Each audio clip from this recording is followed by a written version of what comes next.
What you do to them in the dream happens to them in real life, with one exception: it doesn't leave any marks on the outside. That's how I got away with it for so long. So Harry said, when the police gave him control, I'm getting ahead of myself again. The curse, we need to talk about how it travels. You know how that curse travels? Through love. You can only pass it along to someone you're in love with. Nice, corrupted little twist on the only thing in existence that actually matters. So I used to love poetry in high school. I lapped up poetry like it was a pool and I was dying of thirst. I swear, there was a poem that reminded me of this curse. I thought the poem went like this. All men curse the things they love. The scent survives their clothes, but the rose's scent is bitterness. To him that loved the rose. But that's not how it goes, which makes sense, because let's be honest, what I just recited doesn't make any sense at all. It's not even that I got it wrong. I somehow combined two poems. I transposed a misremembered Oscar Wilde line. That line actually goes, each man kills the thing he loves, onto a Francis Thompson poem. Francis Thompson's poem actually goes like this. F. You were. The fairest things have fleetest end. Their scent survives their clothes, but the rose's scent is bitterness. To him that loved the rose. Anyway, real or not, misremembered or not, my butchered poem about men cursing the things they love reminded me of Jesse. When this started, Jesse and I worked at a residential home. I already told you that. Our clients' stories aren't mine, so I'm not going to share them. That's something you should try to learn. But I will say that most of my clients had suffered serious trauma. Many of them had a predator in their pasts, and sometimes in their present. They started using that dream channel to murder the people who had hurt my clients. There's no point mincing words. I was a serial killer. When Jesse finally found out, he was devastated. He wasn't angry with me. Jesse is gentle that way. He blamed himself for it. He still does. That still makes me hurt. Helmich to Helmich, Barenza countered. That's when he told me everything. He'd had this curse his whole life, yet he never killed anyone. Not because he wasn't tempted. Jesse is a much better person than me, far more concerned with justice and duty and care than I've ever been. Of course he was tempted. But he never killed anyone because this was a hereditary curse, and as a result, he had seen the consequences of falling into the curse with his own eyes. His exact words were, once you start, you can't stop.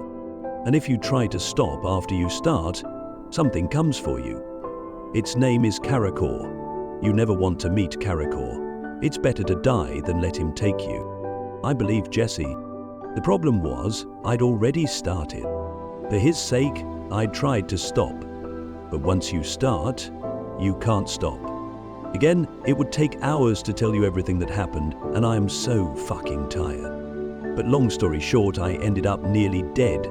Jesse saved me by sacrificing himself. I watched him die. 2 days later, he came back. Everything was wonderful for a day or so. We thought the curse was broken, that we were both free and could live normally. About 3 days after he came back, I noticed that Jesse hadn't slept at all.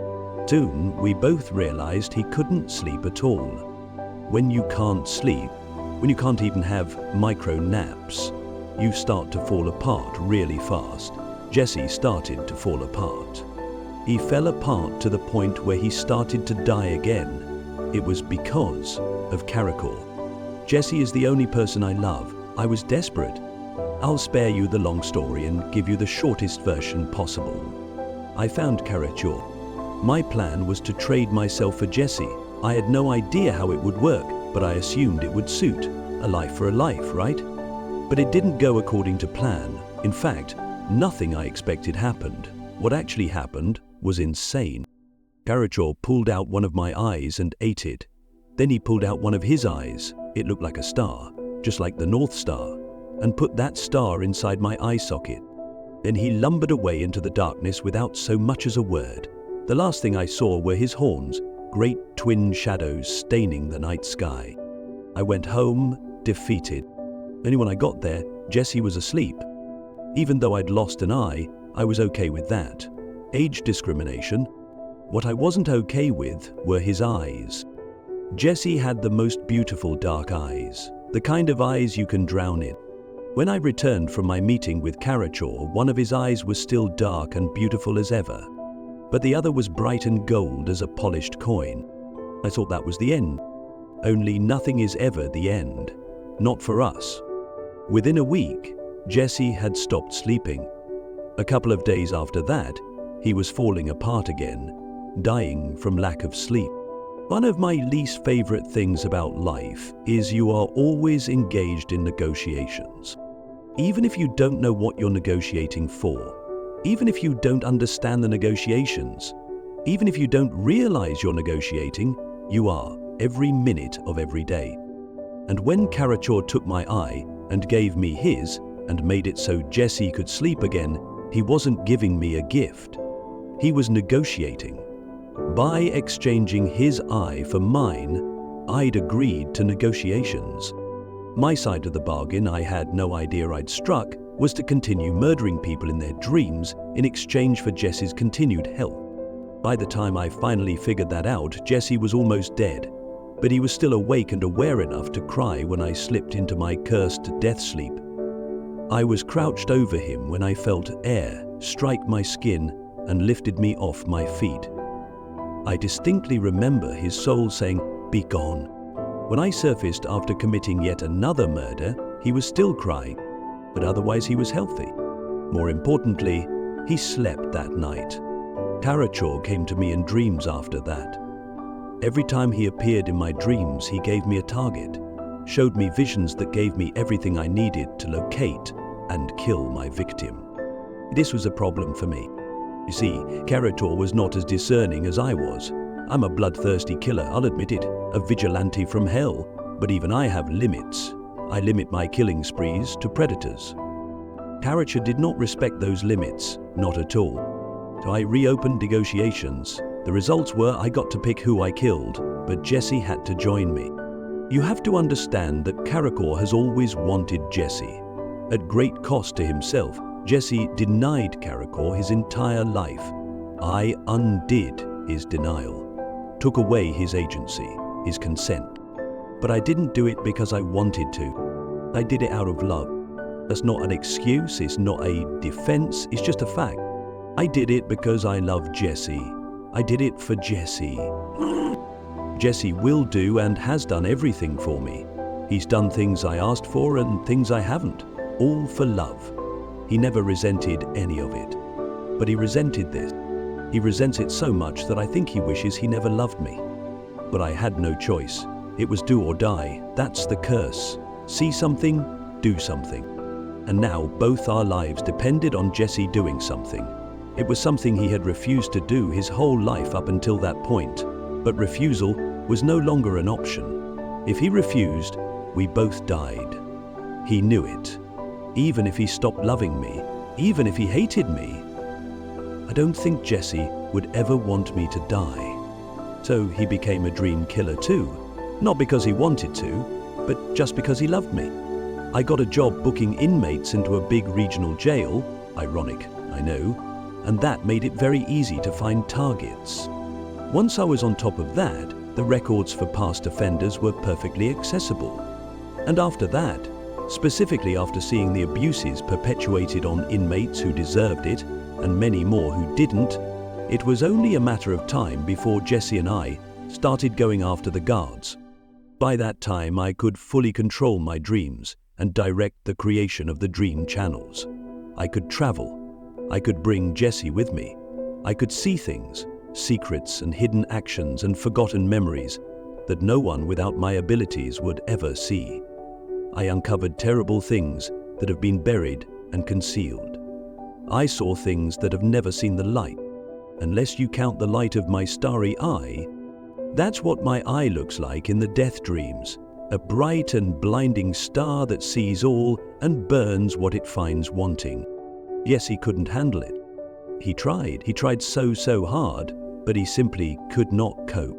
You know, we're talking breakdowns, anxiety attacks, outbursts, mania, psychosis. Anything and everything you could think of went wrong with him. And it was my fault. All my fault. Because I was traumatizing him.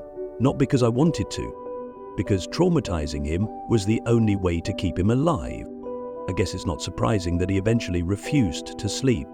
After a particularly and admittedly unnecessarily brutal murder that I take full responsibility for, he promised to never sleep again. To that end, he tried to take his life. I stopped him, but he was in the hospital for days. Meanwhile, Karachor still had his errands for me to run. I was fully capable of running them alone, but that wasn't enough. A solo effort, after all, wasn't our deal. Finally, Karachor came to me in a dream and said if Jesse and I didn't start working together again, and soon, he would start assigning targets again. And I already told you Karachor's targets tend to violate my own boundaries. Second floor. When Jesse finally got out of the hospital, he didn't try to kill himself again, thank God.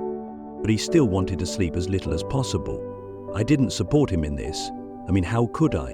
One night, he begged me to just let everything go, to end ourselves together and move on to whatever comes after.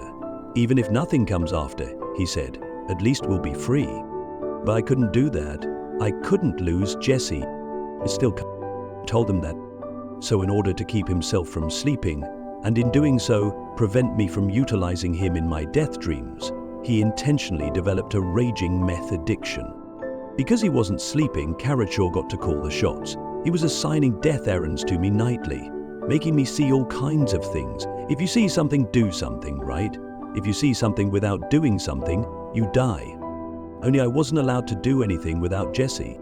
But no matter what Karachor showed me, and no matter what I said or did to Jesse, he still wouldn't sleep for more than a few minutes at a time. I was desperate. I couldn't lose Jesse. I can't lose him. Though I got heroin during one of his 5-minute crash naps, I dosed him up. And that was that. I know that's not really like sleeping, but it was close enough. I kept him under for a long time. Long enough to catch up on Karachor's list of death errands. By the end of it, Jesse was in full-blown addiction. I didn't even have to give it to him. He started taking it himself. He was under so often that I went absolutely wild. I have literally lost count of the number of people I've killed. Jesse and I are both addicts, you know. I need to kill these people. I need to know they're never going to hurt anyone again. I need to know their last moments are every bit as humiliating and agonizing as what they inflicted on the people they hurt. He paused. Every time I think about it, I smile. Jesse was devastated when he passed his curse on to me, but he shouldn't have been. It was the best of both worlds. He freed himself and passed his burden along to someone who thinks it's an extraordinary gift. Everything he did was literally done out of love, and it showed. The only mistakes made were mine. I made a mistake when I tried to stop after starting and brought Karachor down on Jesse. Made a profound mistake when I dragged Jesse back into this. When I recast the curse, he finally broke for himself. Now he'll never be free, and it's all because of me. I've tried to reopen negotiations with Karachor a dozen times, to no avail. It doesn't work that way. Once you start, you can't stop. And I made Jesse start. You should let him go. He's not the murderer, he's the opposite. If you get him clean and stick him back on in the real world, he'll be fine. He just needs to be away from me. He's a man, and a good one, a wonderful one, not a monster. Me, on the other hand, as one woman she did. The troll bellowed. Oh, Morphinus, guardian of the bridge, nemesis of banality, demiurge of lies, and collector king of titles. Now may I pass? Past what? To whom, child? There is not another soul here. May I cross the bridge? You may cross it out of existence, but then you'll never get to the other side. As a practical alternative, I suggest you die. Seima felt a strange tingling in her brain. What do you suggest I die? She asked. Surely you must mean, which you? It was as if a second voice had been born within her first, a narrative voice. I've yet to meet a sheepish witch, she said. Child, you would butcher the spelling rather than the spellcaster. How rude. I have rued nothing in my life. If you've an eye, you should see that soon you won't be true, as I've 2 eyes, and next I will be 3. A sea cannot be crossed without a ship.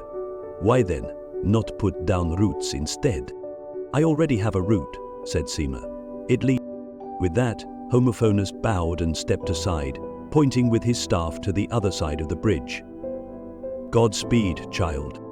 Where have these voices come from? Seema wondered as she crossed. They did not sound like hers. They were foreign yet familiar. It wasn't until she had left the bridge far behind that she remembered.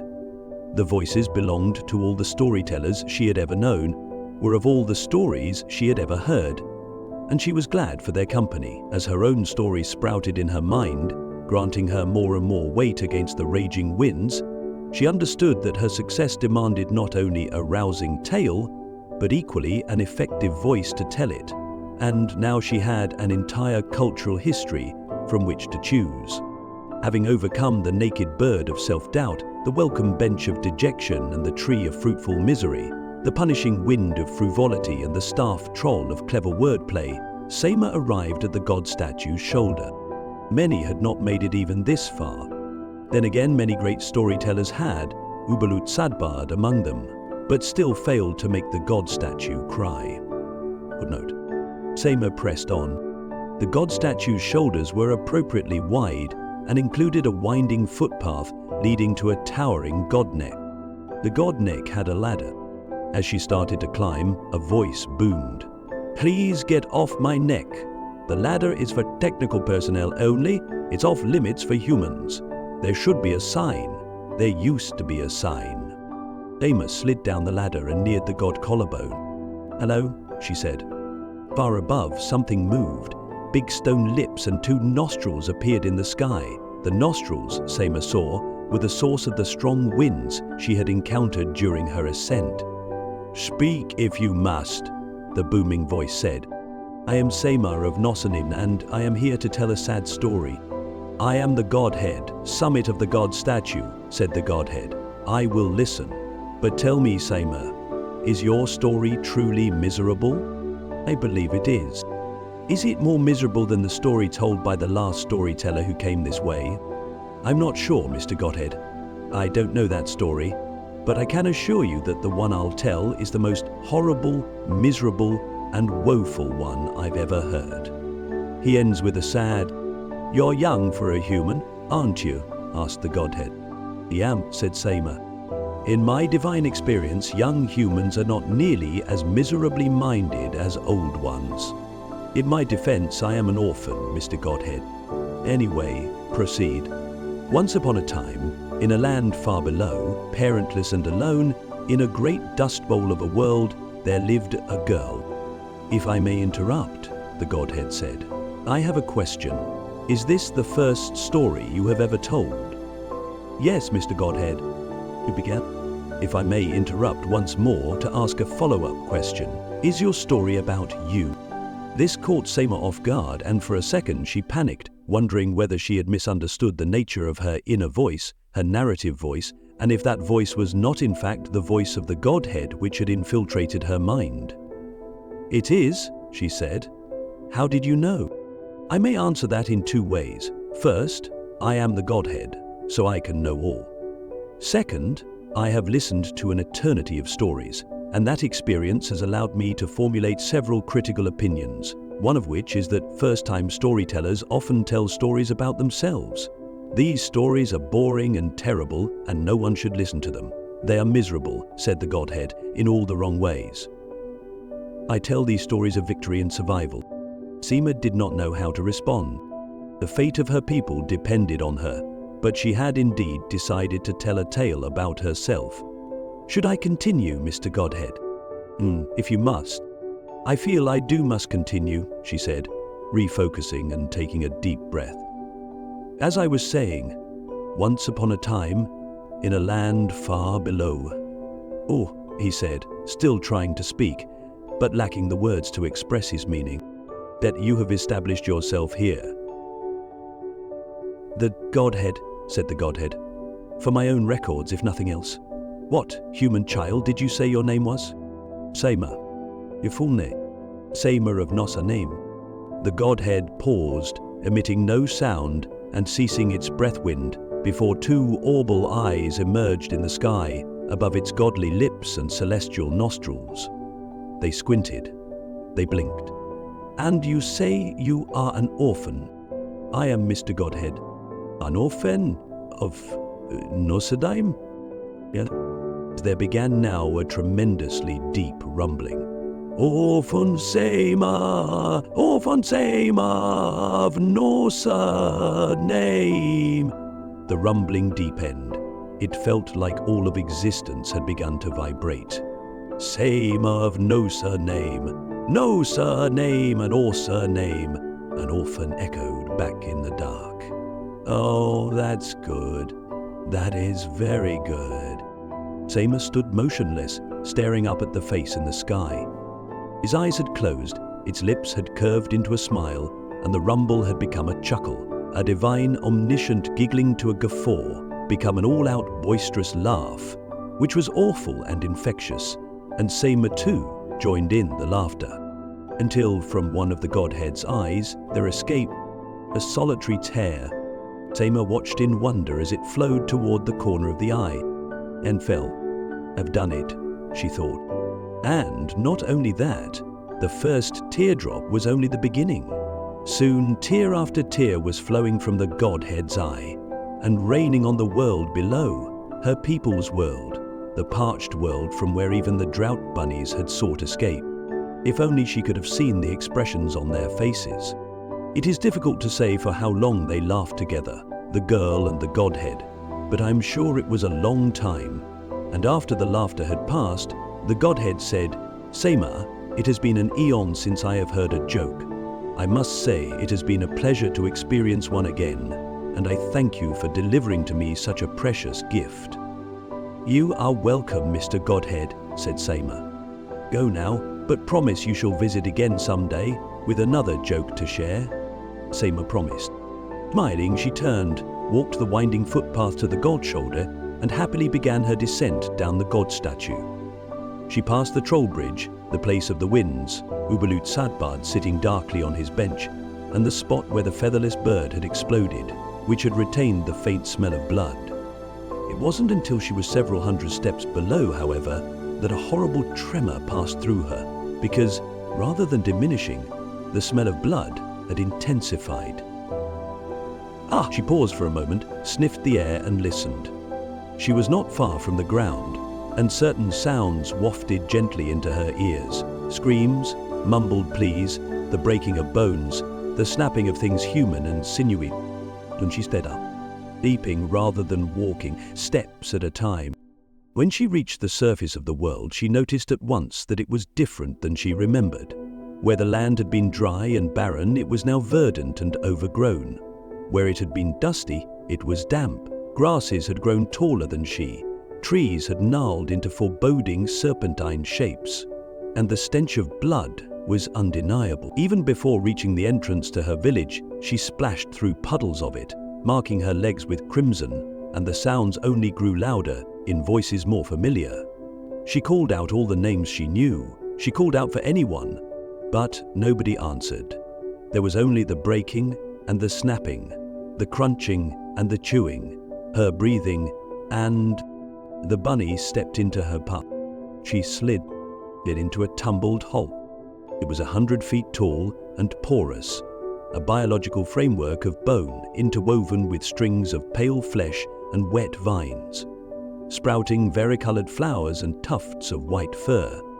And in its belly, which writhed like worms, she saw the remains of Popsmall Rencod. The bunny perceived her with its charcoal eyes.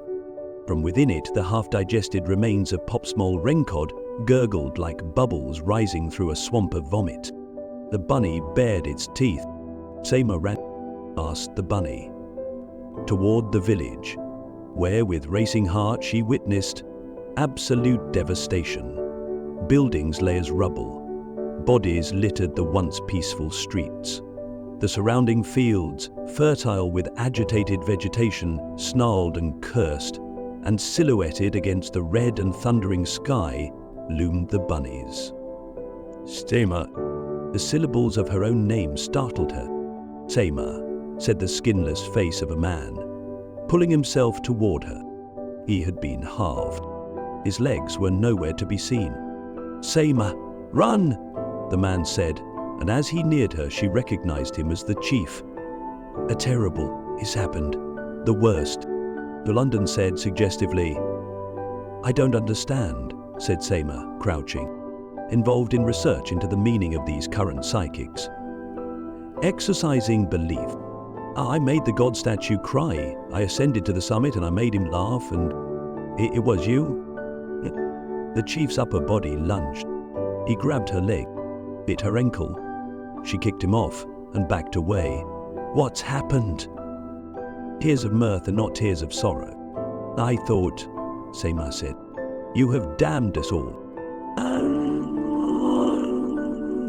At those words, the chief's upper body expired, and Sema collapsed in dreadful comprehension to the saturated ground, on which violently sprouting blades of grass cut at her skin, releasing her tragic essence into the soil, concluded Ubalut Saabad, while peeking up at the godhead's features, trying to gauge its reaction, exclaimed, going to the point of screaming, "It's the nasty one!" There was no. He prayed that he hadn't bored the godhead to death. "Godhead," he called out. "Nothing. Releasing her tragic essence into the soil," he repeated, with a little more oomph at the end. Godhead stirred. Yes. I mean, are you finished?" "It's quite all right if you're finished, you know. Are you all on the edge of tears?" "Well, to be truthful, I may have dozed off somewhere in the middle, but I did catch the beginning, and now you've also given me the end. Her tragic essence oozed out into the mud and so forth, so the second act is easily implied. And it's no Climbenemy by Harpscordian, but that perhaps is too high a bar." "See," said Ubalut Sadbad. The obstacles were overcome a little easily, wouldn't you say? They were a smidgen too symbolic as well, but as a symbol myself, I may be oversensitive. The girl lacked a certain cohesion of character. Another draft may have been in order before you came all the way up here. I mean, I don't see how a girl could have bettered an experienced and titled troll in a contest of verbal wit, no matter how much culture she would have consumed in her short life, not to mention that the troll himself is, as one woman who described herself as experiencing the second collision, I think we can agree, a lazy trope. Also, in the end there, you really let yourself go in the telling. There's style, and then there's that. I felt as if the tragedy were being pushed onto me, as if you were pushing the tragedy onto me. You, excuse me, you used the passive voice. It would have been better in the active voice. Are you critiquing my critique? My sincere apologies. Sometimes my inner editor comes out when I'm interacting with others. That's a laugh and a half, because based on your story, I wouldn't have imagined you have much of an inner editor. Funny. It was, wasn't it? Yeah, just don't cry. I might be able to deal with my friends and family starving to death, but I wouldn't be able to deal with their being mauled by rabbits, bunnies, whatever they are. You know, that's not actually what happens. When I laugh, I mean. Yeah, it's what our legends say. Tears of mirth lead to complete annihilation by unbound planetary fertility and mutated drought bunnies. No, that part is surprisingly accurate. Pat on the back for that. What I meant is that laughing doesn't make me cry. Where do you get tears of mirth? Oh dear me, that is a real inconsistency, isn't it? Fan amount of luck it does me. Yes, don't worry too much about it. It doesn't really matter, and I could always say I cry at weddings, couldn't I? You're asking me. I'm being polite. I'm the godhead. I can do and say whatever I like. Are there other godheads? No, just me. That woman asked me. Are you married? To what? A human? A rocking chair? A mountain chain? Chainside? Oh, at whose wedding would you cry? I see you're still poking at this. Not yours. All your potential human mates are about to starve to death in an arid world of dust and desolation, replied Clive, with a snort that sent the puffs of smoke back into the man's nose. The godhead chuckled. "That's not funny," said Ubalut Sardbard. "It's even rather sad if you think about it." "Fuck," thought Ubalut Sadbard, raising his face from his hands. "That's what I should have fucking said. I went too personal with the innocent and the girl when I should have gone cosmic with the death of humanity. That's the real tragedy. Now I'm stuck here on this cold, uncomfortable metal bench, eating that stupid black fruit, which doesn't even taste that good, while my world turned to dust and I'll never see anyone again. I'm such a stupid fucking failure." A featherless bird landed on the stupid black fruit tree. "At least you're still alive," it squawked. Again, "I thought I had gotten rid of you." "You did, but I got reborn." "Good for you." "I always get reborn. It comes with the territory. I wouldn't be much of an obstacle otherwise. The first storyteller to make the climb would make me go poof, and that'd be that." "Has anyone ever turned back just because you told them to?" Pen. "Once once. A few minutes ago. Some little girl came up and I started squawking at her, you know the shtick. Well, she got really, really sad and started to cry, then turned around and ran back down the stairs." Seema. "Speak to me in bird-level words." "The girl, was her name Seema, of no surname?" "How would I know?" Ubalut Sarbud leapt suddenly off the bench, to his aching feet. The bird squawked, "Going somewhere?" But he was already running down the staircase, chasing after the girl. Maybe he didn't have the storytelling chops to save the world. Maybe he wasn't a literary giant. "Seema!" he yelled. "Seema, stop!" But there was no reason why Seema of Nossaname, a character he fucking created, should have to suffer twice, first in his lousy story, and now again in the real world. "Seema, for the love of Godhead, don't go down there." "Don't worry." Ubalute Sadbard didn't subsequently trip over his own feet, although I argue that he could have, because I did hint at the possibility, with the aching bit, break his neck and fail to save his character, who, despite lacking consistency, did later become a beloved creation of his. Ubalute Zeta has seminal roles and is the most believable because evidence of her activism on climate change has supported by lifetime activism. Now, what happened was this. He raced down the stairs at a much greater speed than Seema, probably on account of his longer adult legs and renewed sense of purpose, met her on the penultimate step, and saved her life, discovering in the process the something inside of himself which makes every human special and every human life invaluable. That inextinguishable spark of divine potential that not even a godhead in his damnation can extinguish. A spark so powerful it made Ubalut Sadbard the first person to ever slump onto the bench of dejection, note the proper capitalization, and rise from it. He quivered. The godhead's mouth quivered. "That's what I do, I had him. The setup, the middle, the twist ending, plus the coup de grace. The mighty.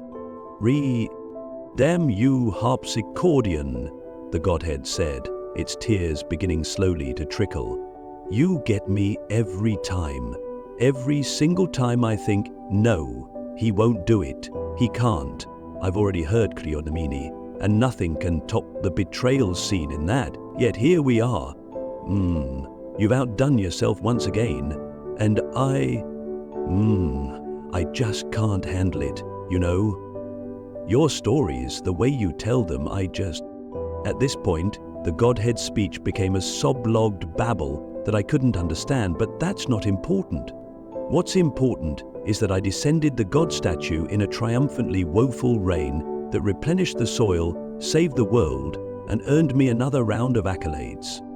Deserved accolades, I might add, because you have to acknowledge your own worth. If you're great, and pretending otherwise is mere ostentation. Unfortunately, there was one small hiccup. It turns out that while tears of mirth are unlike tears of sorrow, the interpretation of legends is not an exact science, and you shouldn't take everything literally. So while the godhead's tears did replenish the soil and save the world, you really shouldn't get any kind of tears on a drought bunny unless you wanted to morph into a hideous man-eating monster. The way I see it though, the blame isn't totally my own. The bunnies fucked up by losing their faith in me and coming out of their holes when they totally should not have done that. I maybe fucked up by waiting too long to compose this story and make my way up the god statue. If I'd done it earlier, the bunnies would have been underground, we would have survived, and you would have gotten a happier ending. This book is for the bunnies. It's time to fly. Say life, right? Oh, and please excuse the absurd length of this final paragraph and any spelling mistakes. It's dark here in the drought bunny's belly, its stomach juices are melting my organs, and I'm writing through sincerely agonizing pain. But as a wise man once said, we write to the bitter end. Dying now, farewell. It was me. I said the bitter end thing in Deep breath and goodbye for real.